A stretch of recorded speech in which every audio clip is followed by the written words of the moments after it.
매서운 한파가 몰려오는 겨울. 한겨울 추위에 우리 몸의 면역력도 떨어지기 쉽다.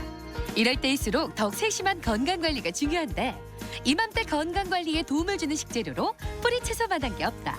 다양한 뿌리채소 중에서도 도라지를 빼놓을 수 없는데 도라지는 특히 겨울철 기관지 건강관리에 으뜸으로 알려져 있다. 오늘 건강밥상에서는 약이 되는 뿌리채소 도라지와 함께한다. 도라지에는 이눌린 성분이 많아 염증을 가라앉히는 항염 작용을 하는데 이로 인해 호흡기 질환을 개선하는 효능이 있습니다. 또 도라지의 사포닌 성분은 기관지 내 점액질을 늘려 감염을 막고 가래를 사귀는 역할을 합니다. 도라지 속 사포닌과 각종 식이섬유는 음식을 소화하고 흡수하는 과정에서 혈당 상승을 억제해 당뇨를 개선하거나 예방하는 데에도 도움이 됩니다. 도라지는 줄기가 가늘면서 곧게 뻗어 있고 잔뿌리가 많은 것을 선택하는데 원뿌리가 갈라져 있는 것이 신선한 도라지다. 도라지는 향긋한 냄새와 쌉싸름한 맛이 으뜸인데요. 도라지에 사포닌 성분이 많습니다. 이 사포닌 성분은 생으로 드실 때 더 많이 섭취할 수 있습니다. 이 좋은 도라지를 이용하여 오늘 도라지 오이 무침을 무쳐보겠습니다. 같이 만들어 보시죠. 철분이 풍부한 도라지는 빈혈 예방에 효과적인 것으로 알려져 있다. 또한 칼륨이 풍부해 체내 나트륨 배출을 도와 혈압을 낮추고 혈액순환을 개선하는 데도 도움을 준다. 오늘의 첫 번째 요리인 도라지 오이 무침. 먼저 도라지를 따뜻한 물에 깨끗이 씻어낸 뒤 머리 부분을 잘라내고 칼로 돌려깎기를 해준다. 이때 몸통의 껍질을 깨끗하게 벗겨내준다. 도라지를 사오셔서 껍질을 벗기실 때는요. 따뜻한 물에 먼저 잘 씻어주셔야지 먼지가 다 떨어지고 모래도 잘 빠집니다. 그 후에 칼로 돌려깎기를 하시거나 아니면 감자칼로 깎으셔도 되는데요. 다 깎으신 후에는 물에 씻지 않는 게 더 맛있는 도라지가 됩니다. 손질한 도라지는 길게 세로로 2등분을 한 뒤 칼등이나 손잡이를 이용해 납작해질 때까지 두드려준다. 한결 부드러워진 도라지는 손으로 아주 가느다랗게 찢어주는데 이렇게 하면 양념이 잘 배어들고 식감 또한 좋아진다. 오늘 도라지 오이 무침에 들어간 도라지는요. 반을 갈라서 칼등으로 자근자근 두드려서 보풀하기처럼 좀 잘게 찢어주세요. 그렇게 하면 간도 훨씬 더 잘 배고요. 더 식감도 좋은 도라지가 됩니다. 이어서 도라지 무침에 함께할 오이를 준비한다. 오이는 반으로 갈라 어슷썰기한 뒤 찬물에 오이를 넣고 소금을 뿌려 절여주는데 10분 정도 절인 후 물기를 없애주면 오이의 식감이 훨씬 꼬들꼬들해진다. 도라지 오이 무침에 함께할 소스도 준비하자. 참깨를 이용해 만드는데 먼저 소스의 주재료인 참깨를 곱게 갈아주고 여기에 매실청과 마요네즈, 소금을 넣어 잘 저어주면 된다. 오늘 도라지 오이 깨무침에 들어가는 깨소스는 저는 오늘 참깨를 갈아서 했거든요. 참깨 대신 들깨를 사용하셔도 맛있고요. 이 소스로 여러 가지 더덕을 무치시거나 아니면 닭 가슴살을 찢어서 같이 무치셔도 맛있습니다. 미리 준비해둔 도라지와 오이에 참깨 소스를 더해 잘 버무린 후 담아내면 도라지 오이 무침 완성! 도라지와 오이에 참깨 소스가 더해진 산뜻한 만남, 도라지 오이 무침. 고소한 참깨향이 어우러져 맛과 향, 영양까지 3박자를 두루 갖춘 특별한 요리가 탄생했다. 도라지는 섬유질이 풍부하고 무기질이 많아서 다이어트에도 효과가 좋습니다. 하지만 도라지는 단백질이 조금 부족합니다. 이 부족한 단백질을 황태채로 채워 넣을 건데요. 오늘 도라지 황태채 무침 같이 만들어 보시죠. 도라지는 폐와 기관지 건강에 그만인데 유해물질을 몸 밖으로 배출하고 바이러스 저항력을 높여준다. 또한 식이섬유와 수분이 풍부해 장 건강에도 효과적이다. 오늘의 두 번째 요리인 도라지 황태채 무침. 먼저 깨끗하게 손질한 도라지 껍질을 제거하고 반으로 갈라준다. 이어서 칼등을 이용해 잘 두드린 뒤 가늘게 채를 썰어둔다. 손질해 채 썬 도라지에 식초와 설탕을 넣고 손으로 버무려 밑간을 해준다. 도라지를 채 썰어서 설탕과 식초를 넣고 먼저 밑간을 하시면 단단한 도라지의 새콤달콤 맛이 배서 맛있는 도라지 무침이 됩니다. 이어서 요리의 또 다른 주인공 황태채를 준비하자. 황태채는 먼저 물에 담가 불려주는데 10분 정도 담가 놓은 후 황태채에 스며든 물기를 손으로 꼭 짜주고 군데군데 박힌 가시를 깨끗이 제거해 먹기 좋게 잘게 찢어 넣는다. 오늘은 황태채를 사용할 건데요. 황태채가 없으신 경우에는 오징어채를 사용하셔도 맛있습니다. 이어서 무침에 함께할 부재료를 준비하는데 쪽파는 잘게 썰어놓고 마늘도 으깨 놓는다. 양념장도 준비한다. 다진 마늘에 간장과 설탕, 고추장, 물엿, 참기름 등 각종 양념 재료를 더해 잘 섞어준다. 양념장에 도라지와 황태채를 버무릴 때는 양념을 흡수하는 속도가 다르기 때문에 각각 따로 버무려준 다음 나중에 합쳐준다. 도라지와 황태채를 따로 무치는 이유는요. 황태채는 양념이 금방 흡수하고요. 도라지는 단단하니까 양념을 넣고 조물조물 잘 주물러 주셔야지 충분히 맛이 납니다. 양념에 잘 버무린 도라지와 황태채에 쪽파로 마무리하면 도라지 황태채 무침 완성!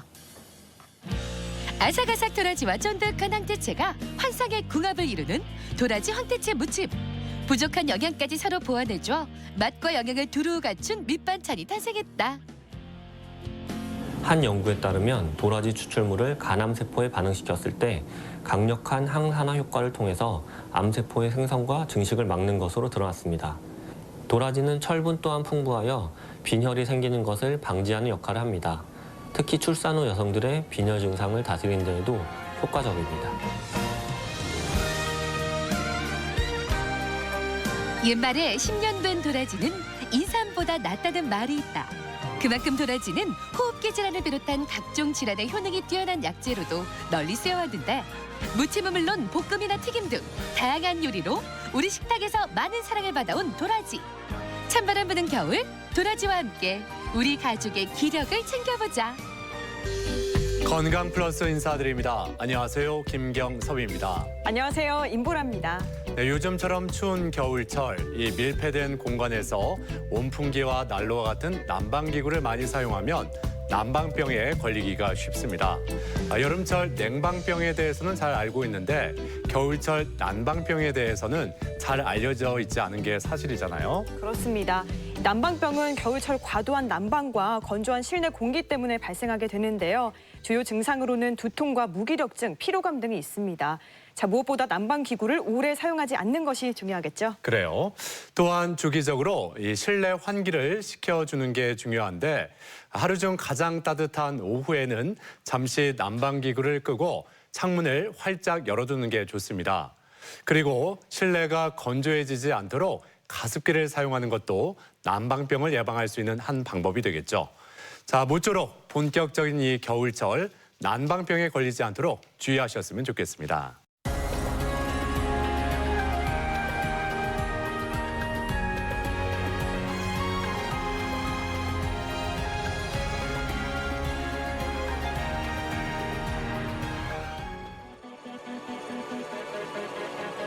인체의 기둥이라고도 불리는 허리.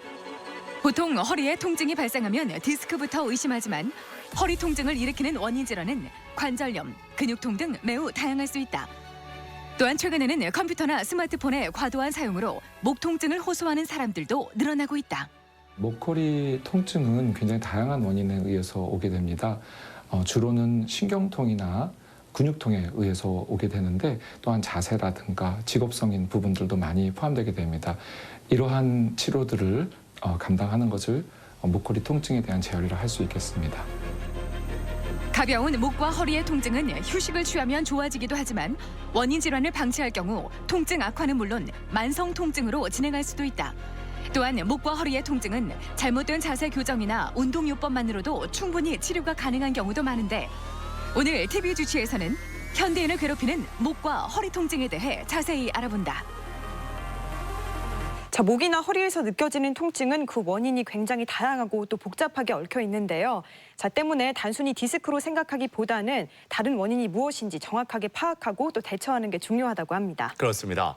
평소 잘못된 자세나 운동 부족일 경우에도 목과 허리의 통증이 유발될 수 있다고 하는데 오늘은 이 목과 허리의 통증, 재활치료에 대해서 자세히 살펴보겠습니다. 오늘 도움 말씀을 위해서 건양대학교 병원 재활의학과 문자영 교수 나오셨습니다. 안녕하세요. 안녕하세요. 자, 오늘 주제가 목과 허리 통증의 재활치료인데 먼저 이 목과 허리를 지탱해주는 척추 구조에 대해서 살펴보면 좋을 것 같습니다. 정상 척추는 척추와 디스크 및 신경으로 이루어져 있습니다. 척추는 뼈가 되고요. 이제 다리로 내려가는 또는 팔로 가는 신경들 그리고 그 척추와 척추를 이어주는 디스크가 있겠고요. 이러한 구조물 외에도 인대나 근육으로 척추의 움직임을 만든다고 할 수 있겠습니다. 자, 방금 구조물도 보니까 목과 허리에 이렇게 통증이 생기면 디스크뿐만 아니라 좀 다양한 원인 질환을 의심할 수 있을 것 같아요. 통증은 대개 한 가지의 원인이라기보다는 복합적인 원인이 작용하는 것으로 볼 수 있겠습니다. 근육 원인도 신경 원인, 관절 원인 이런 것들이 있을 수 있겠는데 이러한 원인을 규명하는 것이 중요한 이유는 치료의 대상을 정확히 잡아야 치료 효과를 올릴 수가 있고 또 통증의 재발을 막을 수 있습니다. 어떤 치료든지 초기 치료에 실패하는 경우에는 만성 통증으로 발전할 수 있습니다. 이렇게 되면 한번 만성 통증으로 발전되면 완치가 어려울 수도 있겠습니다. 그러니까 원인 질환을 찾아내서 그에 맞게 치료를 하는 게 중요하다 말씀을 하셨는데 그러기 위해서는 진단을 잘 받아야 되는 거 아니겠습니까? 우리가 보통 목과 허리에 통증이 있을 때 떠올리게 되는 검사, 엑스레이 검사, 단순 방사선 검사인데요. 저희가 보통 허리가 아프다, 목이 아프다고 하면 보통 선생님들이 제일 먼저 권하시는 게 엑스레이입니다. 엑스레이는 주로 뼈만을 볼 수 있는 것처럼 생각되지만 심한 어떤 디스크가 있거나 하는 경우 또는 뼈를 침범하는 아주 심한 어떤 감염성 질환이나 종양 같은 것도 볼 수 있습니다. 그러나 많이 진행되지 않으면 알 수가 없는 단점이 있습니다. 슬라이드에서 보시는 것으로는 척추뼈의 배열이 괜찮은지를 보는 것으로서 전이증을 볼 수 있습니다. 두 번째 슬라이드와 세 번째 슬라이드를 보시면 두 번째 슬라이드에서는 압박골절, 뼈가 무너진 경우를 보게 되고요. 세 번째 경우에는 퇴행성 변화와 함께 척추 후방 전이증을 확인할 수 있겠습니다. 자, 그런데 보다 정확한 위치나 병변을 파악하기 위해서는 정밀 검사도 필요할 것 같은데 어떤가요? 앞서 엑스레이의 정밀 검사 형태가 CT나 MRI가 되겠는데 CT는 주로 뼈를 보는 검사이고 MRI는 뼈 외에도 디스크라든가 연부 조직, 인대라든가 근육들의 어떤 질환들을 볼 수 있겠습니다. 그러나 무엇보다도 중요한 것은 CT나 MRI의 경우에 감염성 질환이나 종양의 경우에는 많이 진행되지 않았을 그 전까지는 알 수가 없습니다. 그러나 CT나 MRI는 비교적 빠르게 진단을 할 수 있는데 저희가 매우 드물지만 아주 치명적으로 어떤 예후를 결정하게 되는 그런 질환들은 빨리 진단을 해서 치료하는 것이 중요하기 때문에 이러한 검사들이 필요할 수 있겠습니다. 자, 그렇다면 그 밖에 목이나 허리 통증이 있을 때 유용한 검사가 또 따로 있을까요? 그래서 추간판 탈출 소견이 MRI에서 보일 때 그것이 통증의 원인인지 확인하는 방법에 있어서는요. 의사의 정확한 문진과 이학적 검사가 가장 중요합니다. 그 외에 이학적 검사를 객관적으로 하는 검사 중에 하나가 신경생리학적 검사, 저희가 재활의학과에서는 근전도라고 하는 검사가 있는데 이 검사를 통해서 이 통증이 확실히 MRI에서 보이는 그 추간판 탈출증으로 인한 것이냐 또는 다른 원인을 우리가 찾아봐야 되겠느냐 이런 것들을 알 수가 있겠고 이 검사의 또한 좋은 점은 진단된 환자에 있어서 이후에 신경이 얼마나 돌아오는지 또는 얼마나 심하게 신경이 지금 눌리고 있는지 이런 것들을 볼 수 있는 검사라고 할 수 있겠습니다. 그런데 그 증상으로만 봤을 때는 많은 분들이 그 디스크와 척추관 협착증 헷갈린다 이렇게 말씀을 하시거든요. 근데 그 다리를 들어 올렸을 때 나타나는 증상만으로도 이 두 질환을 어느 정도 좀 감별할 수 있다고요.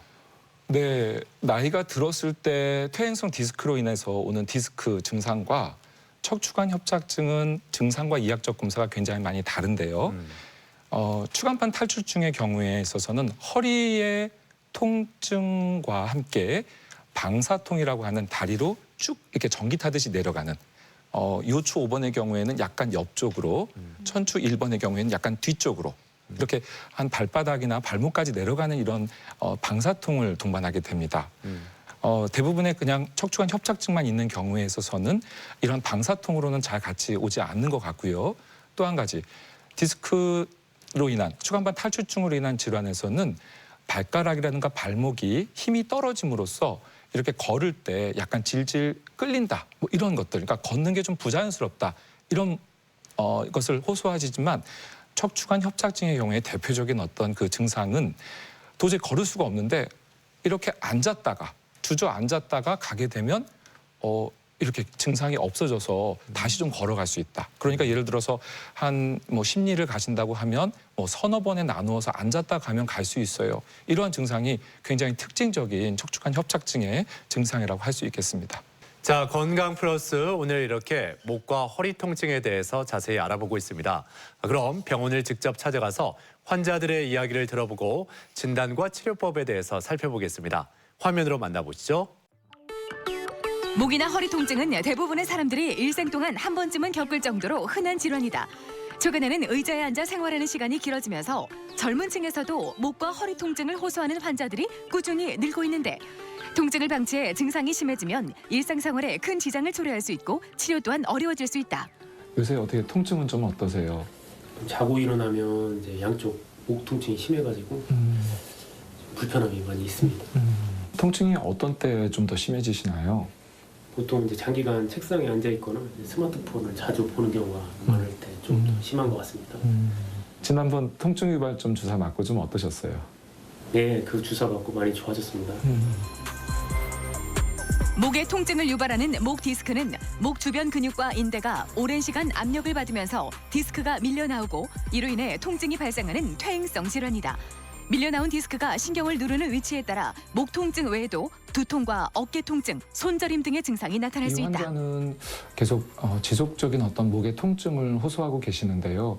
저희가 CT라든가 이런 엑스레이에서는 디스크 소견이 보입니다. 그러나 그거에 비해서는 계속적인 통증이 있으신데, 아무래도 목 디스크에 의한 신경통과 또한 그것으로 인한 근육통, 또한 어떤 직업성인 부분에 있어서의 근육의 어떤 긴장감들이 같이 복합적으로 있어서 거기에 대해서 치료를 하고 있는 환자입니다. 다양한 원인이 복합적으로 작용할 수 있는 목, 허리 통증. 이를 효과적으로 치료하려면 정확한 원인 질환을 찾아내야 한다. 원인 질환이 신경에 있는지, 근육이나 인대, 연골과 같은 조직에 있는지 등을 확인하고 각 원인에 맞는 치료법을 적용해야 하는데, 이를 위해 좁아진 척추 간격이나 신경이 지나가는 부위를 관찰하는 단순 방사선 검사를 비롯해 신경과 근육의 상태를 평가하는 근전도 검사, 그리고 추가로 MRI 등의 정밀 검사를 진행할 수 있다. 오늘 어떻게 물리치료는 좀 어떠셨어요? 네, 잘 하고 왔어요. 그러셨구나. 병실에서는 어떻게, 지금 운동은 어떻게 하고 계세요? 지금 다리 이제 굽혀서 올리기, 올렸다 열세고 내리기, 또 누워서 이제 허리 들기. 좋습니다. 네. 요새 통증은 좀 어떠세요? 통증 많이 좋아졌죠, 처음보다요. 네, 좀 아직은 남아 있어도 괜찮아질 것 같아요. 허리의 통증을 유발하는 척추관 협착증은 신경이 지나가는 통로인 척추관이 좁아지면서 신경을 압박하는 상태를 말하는데, 앉아서 휴식을 취할 때는 통증이 사라지지만 걸으면 다시 통증을 느끼는 경우가 대부분이다. 이 환자분은 척추 측만증과 그리고 척추관 협착증이 되게 심하셔서 우측 다리도 아프셨고 또 걷는 것이 많이 불편하셨던 분인데, 한 달 전쯤 수술하시고 지금은 재활의학과로 오셔서 허리와 다리 치료, 다리의 운동 치료 하시면서 지금 많이 좋아지셔서 약 한 일주 내지 2주 후면 집으로 복귀하실 수 있는 환자입니다. 목과 허리의 통증 치료는 크게 비수술 치료와 수술 치료로 나눌 수 있다. 일반적으로 수술이 필요한 환자는 5% 미만에 불과한데, 그만큼 생활 속 나쁜 자세 교정과 운동을 통해 근력을 강화하는 것이 우선이다. 통증이 지속되면 약물요법, 물리치료, 주사요법 등 비수술 치료로 증상의 호전을 기대할 수 있다. 하지만 하지 근력 저하와 같은 마비 증상을 보이는 경우에는 수술 치료가 불가피할 수 있다. 허리 통증은 일반인들이 굉장히 많이 다양하게 또 많은 사람들이 아픈 통증을 호소하게 됩니다. 원인이 참 다양하고요. 또 목이 안 좋으신 분들은 허리가, 또 허리가 안 좋으신 분들은 목이 같이 아프신 경우가 참 많기 때문에 또 놔두게 되면 만성 통증으로 가게 돼서 어떠한 치료를 받아도 잘 치료가 되지 않기 때문에 정확한 진단과 치료가 필요한 영역이라고 할 수 있겠습니다. 통증의 양상은 물론 통증을 일으키는 원인 또한 다양한 목과 허리 통증. 원인 치료에 실패할 경우 일시적으로 통증이 호전되더라도 재발이 잦고 결국 만성 통증으로 발전할 수 있다. 그리고 치료 이후에도 올바른 자세 유지와 운동 등 재활 치료가 병행되어야 완치가 가능한데 고질적인 목과 허리 통증의 악순환, 올바른 자세와 꾸준한 운동이 필수임을 명심하자. 네, 병원을 찾아가서 환자들의 이야기를 들어보고 목, 허리 통증의 진단과 치료법에 대해서 살펴봤습니다. 네, 계속해서 목과 허리 통증 치료법에 대해서 알아보도록 하겠습니다. 자, 먼저 만약에 증상이 심하지 않을 경우에는 침대에 누워서 안정적인 자세를 취하는 것만으로도 호전이 가능할까요? 목허리 통증이 급성으로 발생했을 때 특히 추간판 탈출증으로 인한 통증이나 염좌에 있어서는 약 2, 3일 정도를 저희가 실제로 이렇게 병원에 입원시켜서 침상 안정을 시킵니다. 그 자체로 굉장히 효과가 좋고요. 물론 약물치료나 주사치료 등이 필요하면 물리치료도 같이 하지만 침상 안정 자체가 굉장히 중요한 치료의 방법이 될 수 있습니다. 그렇지만 2, 3일 이상의 침상 안정은 더 이상 권장하지는 않고 있는데 그 이유는 오래 누워있게 되면은 전체적인 몸에 어떤 신체적인 약화가 올 수 있고 또한 근력 약화나 관절의 구축 등이 올 수 있기 때문에 저희가 오랫동안의 침상 안정은 권하지 않고 있습니다. 추천하는 자세로는요. 가장 편한 자세로 약간 단단한 침상 위에 누워서 30분마다 자세를 바꾸는 것을 추천하고 있습니다.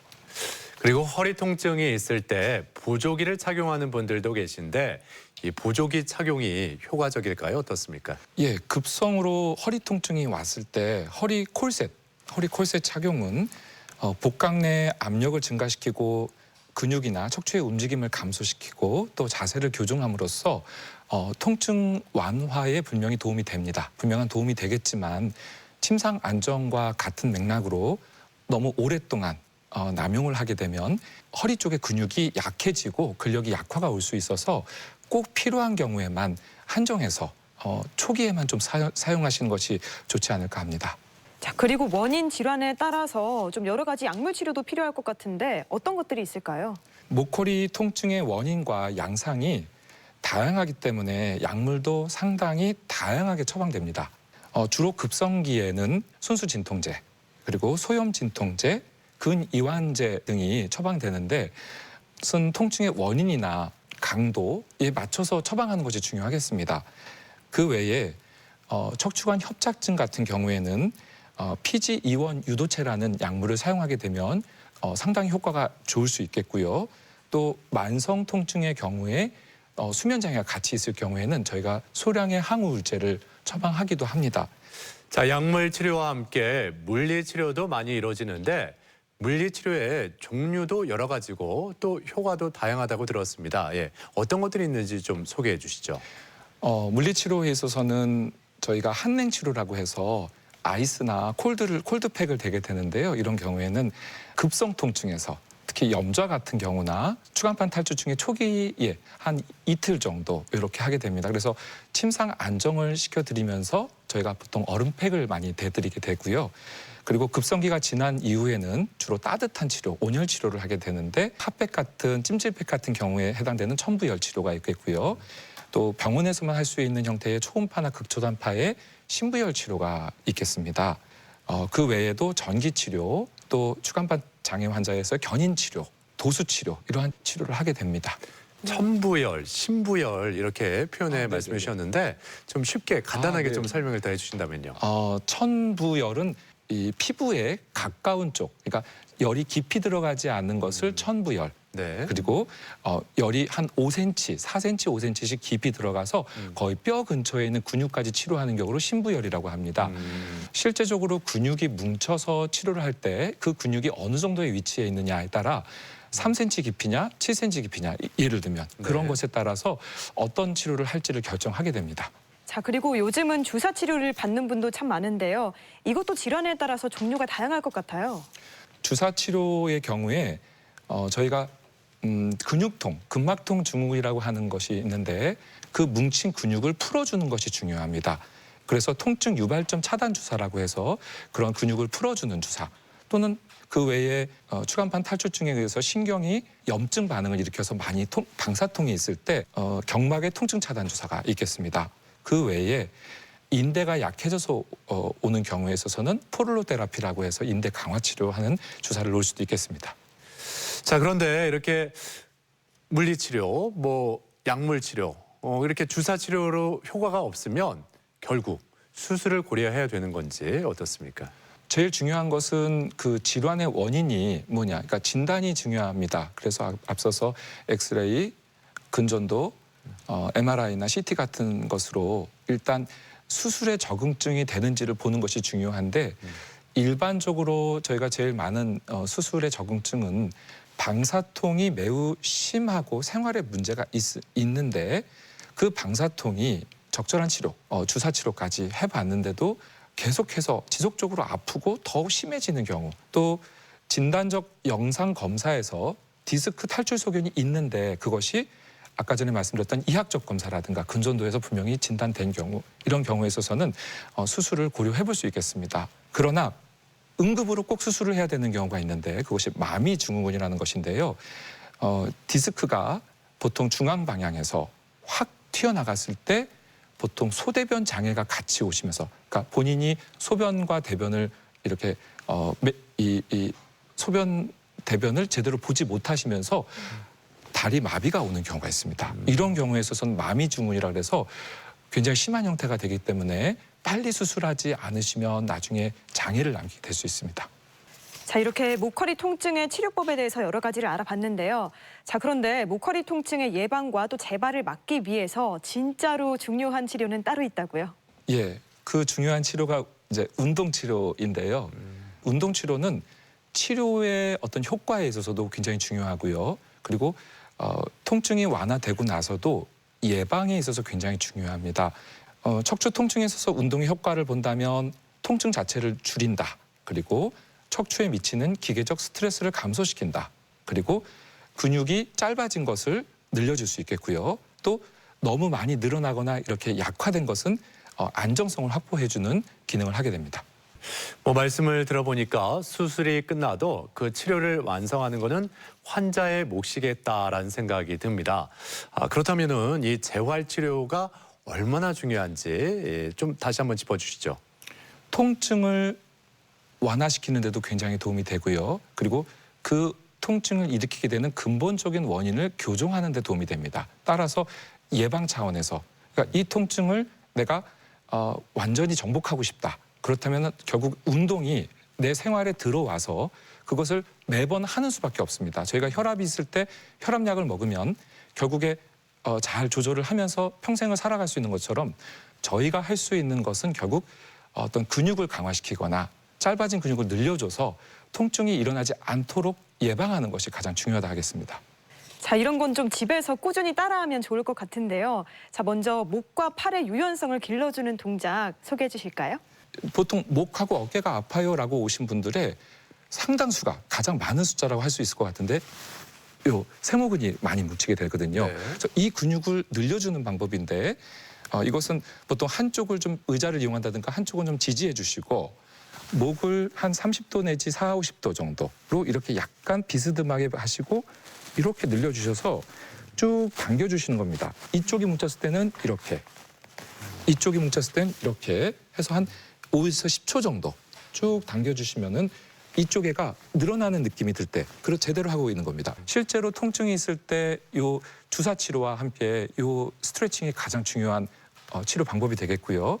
그 뒤로 이제 4개의 슬라이드는 일반적으로 저희가 평상시에 어떤 컴퓨터를 많이 하신다든가 고정 어떤 앉은 자세를 많이 유지하시는 분들이 평상시에 팔꿈치를 기반으로 해서 이렇게 당겨주시면 되겠습니다. 네, 그리고 이쪽도 이렇게 한 5에서 10초 정도씩 한 3번 정도, 조금 불편하신 분들은 한 5번 정도 발목을 해주시면 좋겠습니다. 자, 그리고 그 목과 팔의 근육을 강화시키는 동작도 있지 않을까 싶은데요. 네, 앞서 것은 이제 근육이 뭉쳤을 때 그것을 늘려주는 스트레칭법이고요. 지금 슬라이드는 주로 목의 근력을 강화하고 팔의 어떤 근력을 강화하는데 기본은 자세입니다. 자세인데요. 이 보통 좋은 자세가 뭐냐? 좋은 자세냐고 하면은 보통 이게 컴퓨터 작업을 할 때 보통 수그리고 하잖아요. 수그리면서 그렇죠, 예. 보통 뭐 거북목이다 뭐다 이런 얘기도 많이 하는데 그 자세에 반대되는 자세라고 할 수도 있겠고요. 저는 그냥 이름을 풍선 자세라고 하겠습니다. 머리 제일 위쪽에 풍선이 하나 달려가지고 쭉 끌어 당겼다 했을 때 몸이 쭉 늘어나면서 자연스럽게 턱이 약간 당겨지고 이렇게 늘어나게 됩니다. 이 자세를 먼저 기억하시고요. 그래서 이 컴퓨터 작업을 하시다가 중간에 이런 자세들 좀 기억하셨으면 좋겠고요. 네.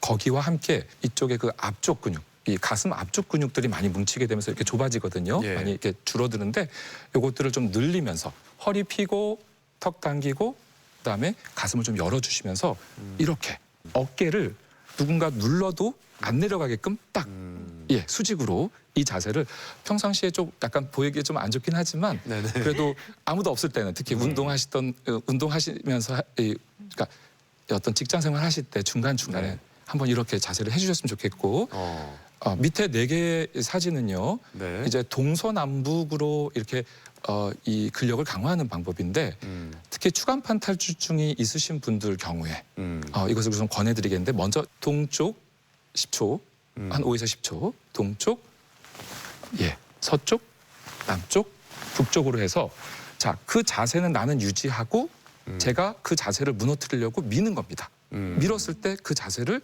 유지하는 형태죠. 네. 이게 굉장히 치료 효과가 굉장히 좋은 운동입니다. 아, 그렇군요. 전 뭐 우스갯소리일 수도 있는데 그냥 직장에서 그 직장인들 아까 말씀하신 이 비행기 자세 있잖아요. 네네. 이거 많이 해보면 좋을 것 같습니다. 특히 직장 상사가 앞에 있다면 요 자세를 좀 많이 해보면서 왜 그래? 그러면은 좀 이렇게 스트레칭하는 중입니다. 이렇게 네. 말씀드릴 수도 있고. 이거는 스트레칭 효과도 있고요. 이렇게 예. 늘려주는 스트레칭 효과와 또 이 팔 근육을 강화시키는 효과도 있습니다. 그래서 이 자세를 많이 좀 기억하셨으면 좋겠습니다. 아까 풍선 자세, 비행기 자세. 예, 그렇군요. 여러모로 굉장히 유용한 동작들인 것 같은데요. 자, 그럼 허리와 다리를 강화할 수 있는 동작들도 있을까요? 허리 및 다리 유연성 훈련으로 자, 유연성 훈련이라는 건 짧은 근육을 늘려준다.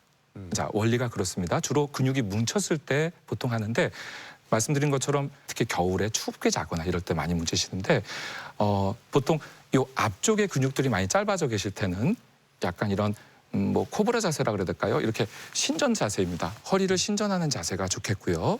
이 두 번째 사진에서는 무릎을 갖다가 이 가슴까지 쭉 당겨서 이렇게 올리시게 되는데 척추관 협착증 환자에 있어서는 굉장히 좋은 운동법입니다. 왜 그러냐면 이렇게 하게 되면 요추가 약간 굴곡이 되면서 좁아졌던 이 구멍이 늘어나게 됩니다. 그래서 좋겠고요. 세 번째 사진에서는 이제 햄스트링이라고 해서 이 무릎 뒤쪽에 근육을 늘려주는 방법인데요. 대개 허리가 아프신 분들이 햄스트링이 굉장히 짧습니다. 그래서 이 사진에서 같이 뒤쪽 근육을 늘려주는 것. 마지막으로 네 번째 사진에서는 이제 종아리 근육을 늘려주는 방법인데요. 종아리 근육을 늘려주기 위해서 한쪽 다리를 뒤로 빼고 쭉 앞으로 이렇게 몸을 기울이면서 뒤에 이 종아리의 뒤에 힘줄 부분을 아킬레스건이라고 하죠. 그 부분을 늘려주게 되는데 이런 근육들이 주로 짧아지면서 허리의 통증과 같이 유발될 수 있기 때문에 기본적으로 이러한 어떤 스트레칭이 굉장히 중요하고요. 허리의 통증은 전반적인 근육의 짧아짐과 연관이 있을 수 있기 때문에 스트레칭은 굉장히 중요하다. 네. 이렇게 말씀드릴 수 있겠습니다. 그렇다면 그 허리 근육을 강화시켜주는 동작에는 어떤 것들이 있을까요? 네, 대표적인 것으로선 이제 윗몸 일으키기 자세가 있을 수 있는데, 그래서 고개 들고 손끝으로 무릎을 대는 정도도 괜찮습니다. 그거 만약에 그렇게까지 했는데도 통증이 유발된다면 사진의 왼쪽 운동은 조금 삼가하시는 것이 좋겠고요.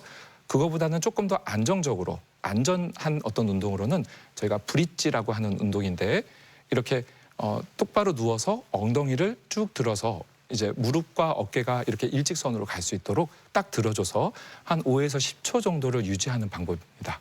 횟수는 한 5회 정도 더 많이 하실 수 있으면 더 좋고요. 네. 만약에 본인의 허리가 좀 많이 안 좋다 하시면 뭐 중간중간에 쉬면서 하시면 좋겠는데 단지 이렇게 10초씩 유지하는 운동의 경우에 고혈압 환자의 경우에는 조금 혈압이 올라갈 수 있기 때문에 만약에 10초를 유지하시는 게 어렵다면 뭐 2, 3초씩 잠깐 올리시면서 횟수를 늘려주시는 것도 괜찮겠습니다. 아까도 좀 강조를 해주셨지만 우리 일상생활에서 좋은 자세를 유지하는 것도 허리 디스크를 예방할 수 있는 좋은 방법 중에 하나가 될 것 같아요. 예, 허리 디스크가 그러면 제일 많이 생기는 어떤 자세와 함께 예방법을 한번 좀 보여드렸는데요. 이게 구조적으로 해부학적인 구조 때문입니다. 앞으로 구부린 자세에서 몸을 한쪽으로 회전시켜서 멀리 떨어져 있는 물건을 들어올린 동작이 되면 이 자세에서 디스크 후방부 섬유륜이 신장되면서 수액이 뒤쪽으로 밀려난 상태가 되기 때문에 추간판 탈출증, 디스크가 발생할 수 있습니다. 그래서 이 자세, 허리를 숙인 자세에서 뒤트는 자세, 이 자세는 피하는 것이 좋겠습니다. 그렇다면 구체적으로 그 상황에 따라 올바른 자세, 어떤 자세인지 설명을 해주시죠. 보통 허리 쪽에서 제일 좀 허리에 부담이 되는 자세가 실은 앉기 자세입니다. 앉기 자세가 중요한데 좋은 앉기 자세와 나쁜 앉기 자세로 나눠서 보여드리고 있는데요. 허리를 숙이고 있는 것, 수그리는 것이 허리에는 굉장한 부담이 됩니다. 거기다 뒤트는 거는 더 부담이 되고요. 그리고 두 번째로 들기 자세가 굉장히 중요합니다. 좋은 들기 자세는 물건을 내 몸에 꼭 붙여서 움직여라. 두 번째는 허리를 숙이지 말아야 합니다. 그래서 무릎을 이용해서 무릎을 굽히고 물건을 붙여서 아는 자세로 일어나는 것이 중요합니다.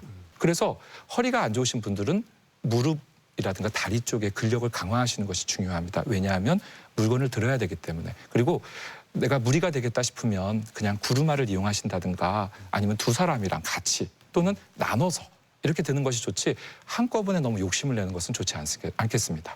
대전 MBC 건강플러스 오늘은 목허리 통증에 대해서 이야기 나누고 있는데요. 이번에는 목허리 통증에 대한 오해와 진실을 OX로 풀어보겠습니다. 네. 자, 먼저 허리 디스크가 있을 때는 수영을 하는 게 도움이 된다. O일까요? X일까요? 네, O라고 하겠습니다. 그러나 수영의 효과는 디스크 자체에 대한 치료 효과라기보다는요. 유산소 운동 내지 전신 운동의 차원에서 도움이 된다고 할 수 있겠습니다. 허리가 아프다고 계속 누워 계시면은 몸이 계속 약해지기 때문에 심폐 기능도 떨어지게 되고 전반적인 근력이 약해지는데 수영이 상당히 도움이 될 수 있겠습니다. 그렇지만 영법에 따라서 저병이나 평형은 조금 허리를 또는 목을 조금 무리하게 줄 수 있기 때문에 자유형도 목 통증에 있어서는 조금 그럴 수도 있겠습니다. 그래서 영법을 실제로 해보시고 통증이 유발되는 것 같다 하면 그 4가지 영법 중에서 다른 것으로 내가 통증이 일어나지 않는 것으로 주력을 해주시면 좋겠습니다. 자, 다음 질문. 허리 디스크는 자연적으로 치유될 수도 있다. O일까요? X일까요? 네, O라고 하겠습니다. 그러나 모든 디스크가 자연적으로 치유된다고 하는 것은 말이 안 되고요. 심한 디스크의 경우에 디스크 물질이 아예 떨어져 나오는 경우가 있습니다. 너무 심해서요. 그런 경우에 있어서는 자연적으로 흡수되는 경우도 있습니다. 그러니까 디스크가 진행되다 가장 최후의 경우는 아예 바깥으로 빠져나오는 경우인데 그런 경우에는 흡수되는 경우도 있겠습니다. 자, 그리고 허리가 아플 때는 뜨거운 찜질을 해야 한다. O일까요? X일까요? 네, 이것도 세모라고 하겠습니다. 찜질이 도움이 된다고 하면 O이고요. 찜질을 해야만 한다고 하면 X라고 할 수 있겠습니다. 찜질은 대표적인 열 치료의 하나로 근육의 이완을 통한 치료 효과가 분명히 있습니다. 허리 통증의 많은 경우가 근육통에 의할 가능성이 많다고 할 때 치료 효과가 분명히 있겠죠. 그러나 이러한 찜질은 아까 말씀드렸던 깊이 있는 근육으로는 열이 도달하지 않습니다. 아무리 올려도요. 그리고 또 중요한 것은 노인 같은 경우에 있어서는 화상의 문제가 있기 때문에 조금 조심하셔야겠습니다. 자, 그리고 허리에 통증이 있을 때 장시간 누워 있는 게 좋다. O일까요? X일까요? 일단 O라고 하겠습니다. 네. 장시간의 기준이 좀 애매합니다만 염좌 등이나 극심한 통증이 있는 경우에 있어서는 저희가 치료적으로도 이렇게 침상 안정을 시킬 수 있습니다. 그렇기 때문에 O라고 했는데요. 그러나 정확한 진단을 해가면서 그것을 해야 되겠고요. 그러면 침상 안정을 하면 아무것도 하지 않느냐, 그런 건 아니고요. 저희가 통증 범위 내에서 환자가 관절을 움직이지 않고 할 수 있는 운동들을 보통 권하게 됩니다. 예를 들어서 누워 있지만 다리를 갖다가 밑으로 이렇게 붙이는 동작. 그렇게 되면 이렇게 대둔근을 강화시킬 수가 있거든요. 그러니까 운동을 아무것도 하지 않고 누워 있는 것이 아니라 계속 지속적으로 근력이 떨어지지 않도록, 근육의 힘이 떨어지지 않도록 계속 자극을 주면서, 또는 허리의 경우에도 골반 기울기 운동이라든가 이런 것들은 실제적으로 통증을 일으키지 않는다면 환자의 어떤 그 근력을 강화시키면서 척추를 안정화시키면서 치료 효과도 보면서 침상 안정을 시킬 수 있기 때문에 저희가 무조건 침상 안정을 시키는 것이 아니라 환자의 통증 범위 내에서는 이후에 또 2차적으로 올 수 있는 어떤 그 부작용들을 예방하면서 침상 안정을 시키죠. 자, 이렇게 목허리 통증에 대한 오해와 진실을 OX로 풀어봤는데요. 이번에는 시청자 여러분의 궁금증도 하나씩 풀어봅니다. 디스크 손상으로 통증이 있는 분한테 가장 안 좋은 운동법은 무엇일까요? 네, 그 운동도 나에 맞게 잘 골라서 해야 될 텐데 디스크 환자에게 있어서 가장 안 좋은 운동법 뭐가 있을까요? 디스크 환자에 있어서 가장 안 좋은 운동법은 보통 허리를 지나치게 굽히는 운동법입니다. 아까 윗몸 일으키기를 말씀드렸는데 이 경우에 저희가 보통 체력장 할 때, 예전에 그 체력장이라고 있었죠. 네. 그렇게 할 때 팔꿈치를 대는 정도까지 한다면 굉장히 악화가 올 수 있습니다. 예. 그러니까 중요한 것은 그러면 하지 말라는 거냐. 많은 경우에 있어서는 손가락을 그냥 무릎에 대는 정도까지는 가능한데요. 네. 결국 어떤 운동법을 쓰든지 간에 통증 범위 내에서가 중요합니다. 만약에 저희가 굴곡 운동이 아니라 신전 운동처럼 아까 그 코브라 자세처럼 이것도 굉장히 디스크에 좋다고 하지만 그 자세를 취했을 때 통증이 온다면 그 자세는 좋지 않은 것일 수 있습니다. 그래서 오히려 그러면 굴곡 쪽의 운동을 권할 수도 있겠고요. 이 부분은 조금 일단 허리를 지나치게 굽히는 건 하지 마시고 이렇게 통증 범위 내에서 하시되 조금 의사와 상담이 필요할 수 있겠습니다. 지인이 목과 허리 통증으로 도수 치료를 받고 있어요. 도수 치료는 평균 몇 회 정도 받아야 하는 건가요? 네, 이 도수 치료 평균 몇 회 정도 받아야 효과가 있는 건지 이 점에 대해서 물어보셨는데요. 도수 치료 자체가 워낙 다양한 치료법을 포함하고 있습니다. 저희가 도수 치료하지만 굉장히 다양한데요.